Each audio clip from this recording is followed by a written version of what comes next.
Hello, everybody. Welcome to another geopolitical analysis video. Please like and subscribe. It's been a while since we did some of these videos. Lots of things have transpired, of course.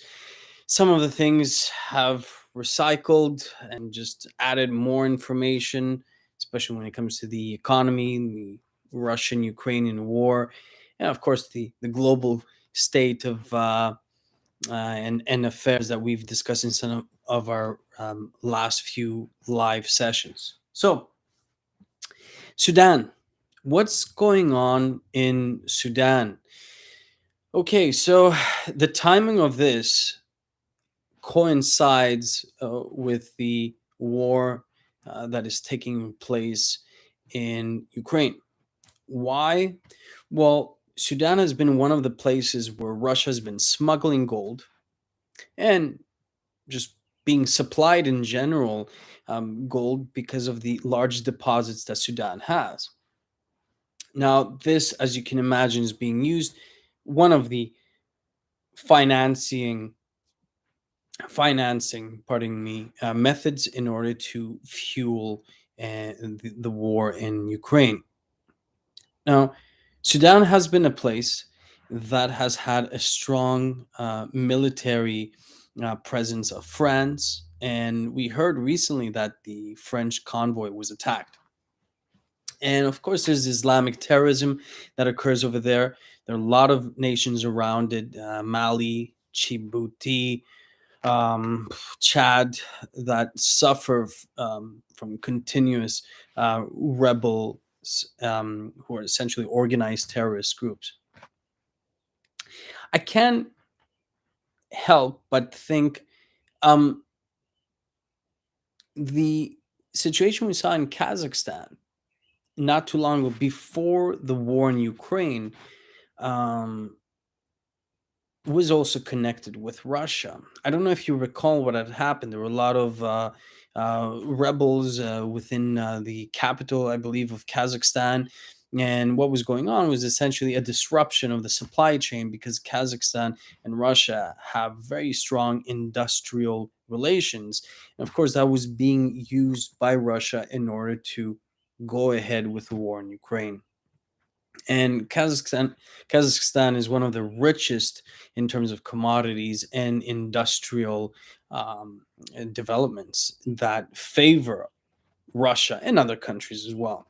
Of course, one of the largest Bitcoin mining hubs was recently distributed there. So there are all these moving parts that are again connected to the larger players, and we get to see this as soon as we kind of zoom out. We get to understand a lot of this terrorism that takes place favors certain superpowers.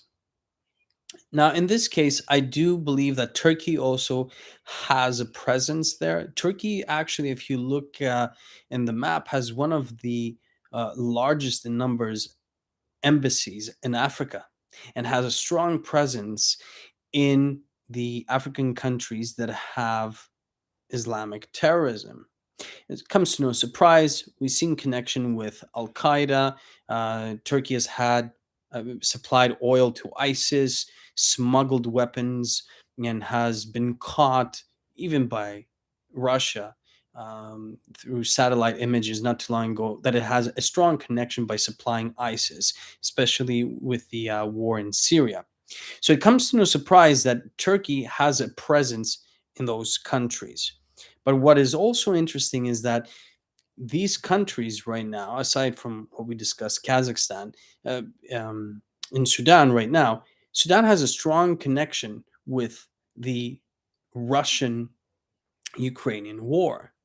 So when we look at this, we come to understand how these proxy wars take place, and US, I believe, is behind this, and they're operating in order to disrupt that supply of gold, to disrupt one of the many foundations of this war, because Russia, as we know it right now, is winning on the battlefield and has had tremendous success from their side and are really pushing back on the counterattacks from Ukraine.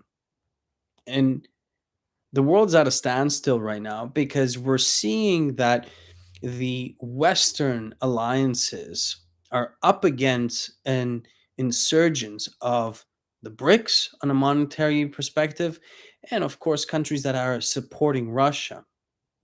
And within G7, within the largest GDP countries, largest producing countries in that G7 organization, there is some pushback on the demands of US, which is to stop exporting goods to Russia altogether. This war seems to have taken a larger effect on globalization, on trade. And this is something interesting to see in how it unfolds, because also the topic of de-dollarization comes to mind, where you hear the headlines, de-dollarization, and the American empire is under attack, etc., etc. But it's funny because when we think about de-dollarization, we forget that that's tied with globalization, and that every countries and organizations and large institutions have in their balances everything denominated in American dollars. So that is a stretch, but that process has already begun. We're slowly, different banks, different institutions, countries are trading outside of the US dollar. And that's something that, sure, it might take place, but it's not going to be enough to defeat the US dollar. It's going to take more than just that. It's going to take a large scale war. Of course, the US is not going to stand there. So I do think that behind Sudan is the U.S., and I believe that their operations there are a type of a psyop where they're using certain rebel groups. We know that Al Qaeda had a large connection with the U.S., and we know that a lot of these superpowers are capable of establishing certain situations in order to fight against other countries. And in this situation, it's a very clear phenomenon, because once you cut the bloodline of the Russian war, which is gold, then you make things a lot more interesting. We've seen the sanctions take effect. Russia reported really strong, like record numbers in the exports, but for the coming months, the coming quarters, it's going to be abysmal. And this is where they're trying to hit. The financial war has taken place outside of the battlefield. So those are my 2 cents. We have to take a look at what's happening, especially on the entire lab leak scenario, because we heard that, pardon me, a few samples of Ebola, cholera, and some other viruses were actually leaked. And this is something that you can see taken into the black market, where a lot of these samples can cost millions and can be taken advantage to create a biological attack. One thing is that we're seeing this unraveling. We're seeing an unraveling of many different doomsday scenarios, many different tragic scenarios take place. Um, so, unfortunately, that's how war is, especially when you have a proxy war, because the US is directly involved in Ukraine, um, but it is a proxy war of NATO. And this is what happens when large superpowers come into contact. Um, Ripple effects take place in countries like Sudan, which is gripped by terrorism and, of course, extreme poverty and corruption. Things manifest in themselves in a very dark way.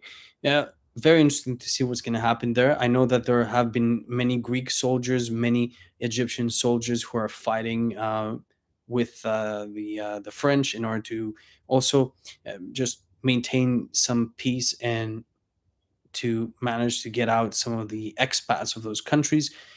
But if this happens, we might see the French Foreign Legion continue the war in Mali, Chad, and a lot of those areas that are gripped by terrorism. Very important to see, because This is how Turkey aids the US and also aids Russia.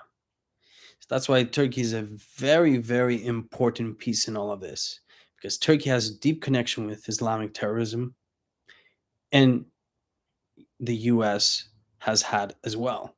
So we might be surprised here to think that US is still considering Turkey as an ally, but Turkey has that two-face mentality that gets to play as as an alliance, as a key member of NATO, but also as um, a wolf in sheepskin friend of Russia and the Eastern countries. Thanks so much for watching. Hope you enjoyed this video. A quick analysis on what's going on in Sudan.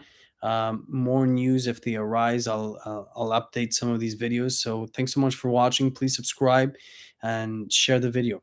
Have a good one. Bye for now.